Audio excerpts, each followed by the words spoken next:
Hi, everybody. I'm Dr. Sharon Saline. I'm so excited to be here, and I am freaked out about the technology. So I'm just going to ask for your patience with me.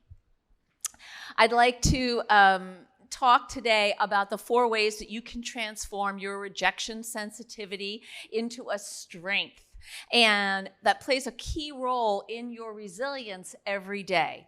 But I'm going to start with a story, and it's a story about a little girl who was sensitive, a little girl who had a sense of humor and imagination and loved to make up dramas with her Barbies. That little girl went to high school and was Lucy in You're a Good Man, Charlie Brown. And then when she was in college, she took off a semester to be in a student-led production of Hair that was picked up by the original producers of Hair and ran through the fall at the Hasty Pudding Theater in Cambridge. I love theater, and this is a quick tangent, but last weekend, which was my birthday, I'm happy to say, I went to a very special reunion of the cast of Gypsy from high school when I played Baby Louise. We got together, I hadn't seen people in 40 years, and then we went to see Gypsy. You might hear something from that show a little bit later. Now, the thing about being sensitive and loving the theater is that you have to be able to tolerate rejection. And I, frankly, am terrible at it. Just bad. In fact, when I was a girl, my family named me Super Sensitive Sharon, and it was not a badge of honor. So instead, I left the theater professionally, and I went and became a psychologist where feelings were okay. Or so I thought. My family moved when I was in 6th grade, and I was put in the gifted program. So we had a gifted classroom once a week, and then the rest of the time I was in a regular 6th grade classroom being tortured by this boy named Benji, who was, until I arrived, the smartest person in the class. Not to be shamelessly self-congratulatory, but really I could beat him at his own game. And he did not like that. And so he made sure no one else liked it either. And I was bullied. I was spit on. People put worms in my little paper bag lunch on the playground. And thank God for my teacher, Mr. Telenoff, who sat me with 4 other smart girls and never moved my seat the entire year. I went on to a different middle school and moved on. So the thing about living with rejection sensitivity is that the sting of rejection doesn't exactly go away. And over the years, even though I'm an extrovert, I have some social anxiety. I get nervous. Am I going to do a good job? Are you going to like me? If I hold out my approval cup, will you put anything in it? I don't know. And that's hard for me. And I don't like it. So recently I read an article about Symone Ashley, you know, the actress best known for playing Kate in Bridgerton. And she said, anytime I got rejected or told I couldn't do something, it felt strongly external. I never let it inside.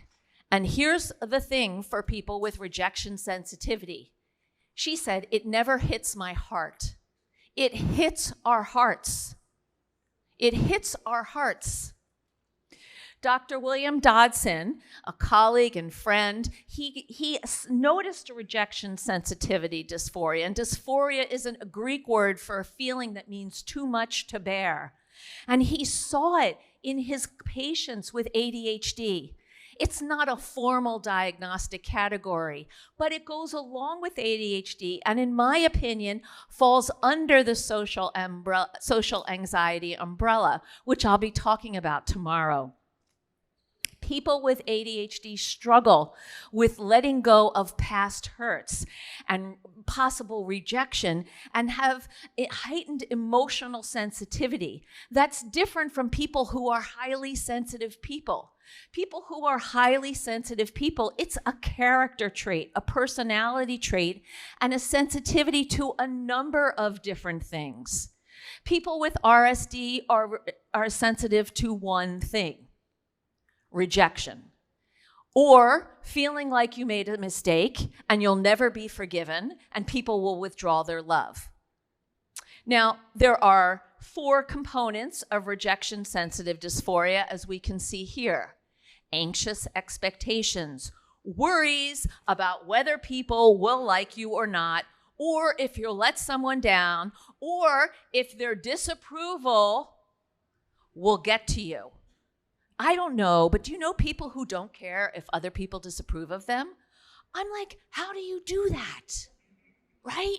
Okay. Number 2, misinterpretations. Ooh, we might personalize and misinterpret something that isn't about us, right? Q-tip, quit taking it personally. How much of your perception is actually based in reality, and how much of it is based in past experiences of hurt or abuse or neglect or bullying that you're projecting into the current situation? Strong emotions. Okay, we know, even though it's not in the DSM categories and description of ADHD, that people with ADHD have difficulties regulating emotions. One of my child clients says, it's like this tidal wave, Dr. Sharon. Suddenly I'm doing fine, and then whoosh, I can't keep my head above water. Does anyone here ever have big feelings like that? Okay, particularly if I sense a little bit like I might be too much or upsetting people. I'm in the land of rejection. Unhelpful behaviors. Okay, I don't know if you might have noticed Sean and Chris, but I apologize a lot when I think I am being difficult. And I'm being maybe moderately difficult, but my perception is that I'm being terribly difficult because I'm super sensitive Sharon. So I apologize a lot. That's not a super helpful behavior. So, oftentimes, people who live with rejection sensitive dysphoria, I'm just going to say RSD, see ourselves as failures when we disappoint others. And we quickly drop down into shame. We whoosh down that shame spiral into the pit of dejection. We feel humiliated and embarrassed, whether or not it's even reasonable in a given situation. One of the most frustrating things about having RSD is freaking out and knowing you're freaking out and knowing it's not okay to be freaking out because there's nothing to be freaking out about. We tend to be people pleasers who want to avoid conflict or disapproval. For me, not so much the conflict, but maybe the disapproval. And we strive for perfection. And perfection is to compensate for our fear that we might mess up or we're not good enough inside. But here's the thing. The part of your brain that tells you you should be perfect isn't perfect either. Okay? There is no perfection. Now, worry tells you that you can't handle a situation, okay? Worry says, no, blah, blah, blah, and you can't handle it, right? So we're going to expect to worry when in situations where there might be a chance of hurt, of a little bit of rejection, of some social awkwardness that we perceive as a slight, okay? So instead, we're going to think about times in the past where we might have been a little afraid or uncomfortable, and we did something anyway. How did it work out? What internal resources did we have that we applied? Because I'll tell you, anxiety erases memories of success.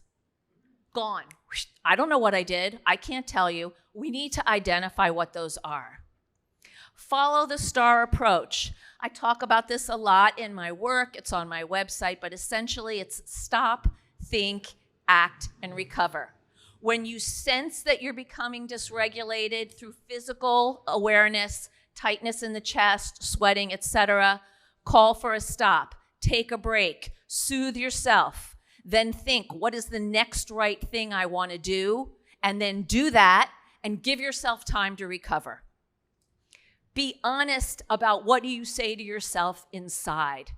How many of you treat yourself way worse than you treat your worst enemy?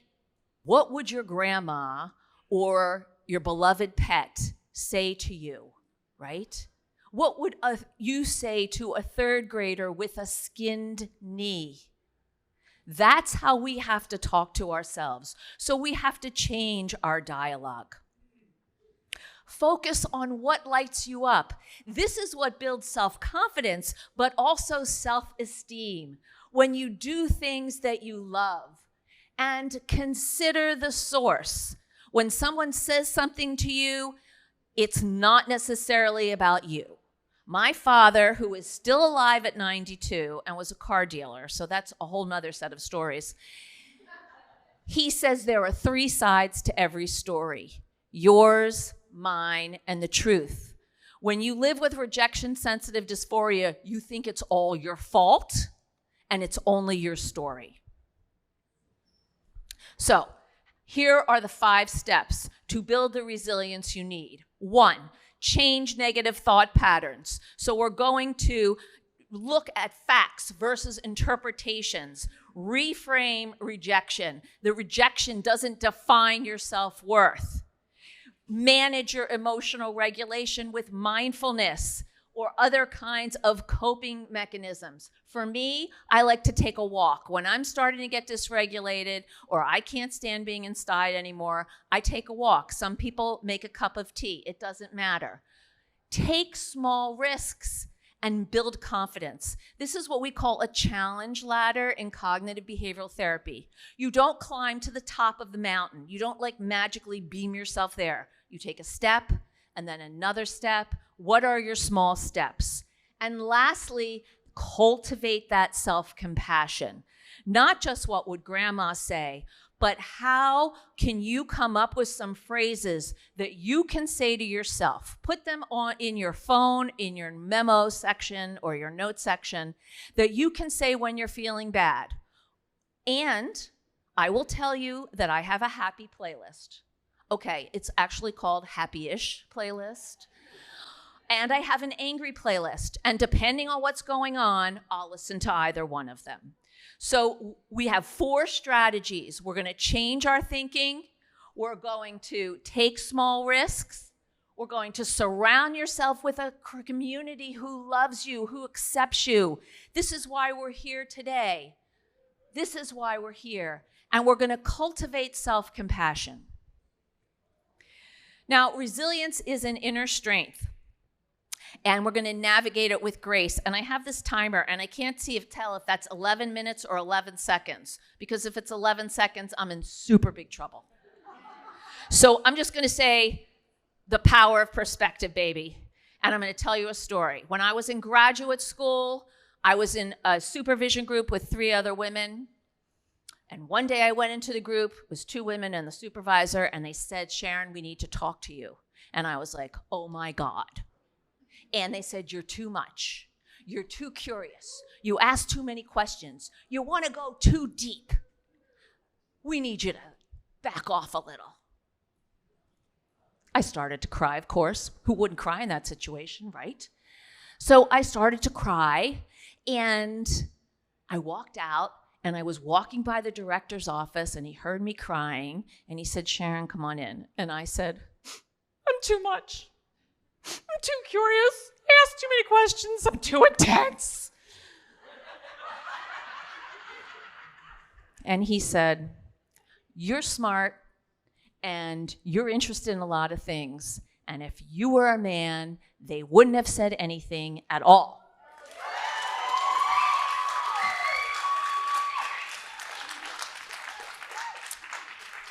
So, music is my friend.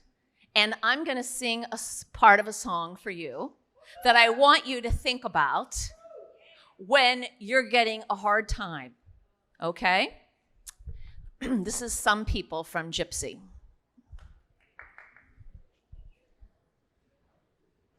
Some people can get a thrill knitting sweaters and sitting still. That's okay for some people who don't know they're alive. Some people can thrive and bloom living life in a living room. That's perfect for some people of 105. But I just gotta try. When I think of all the sights that I gotta see yet, all the places I gotta play, all the things that I gotta do yet, come on, honey, what do you say? Some people can be content playing bingo and paying rent. That's peachy for some people, for some humdrum people to be. But some people, us people, some people ain't me. Thank you so much.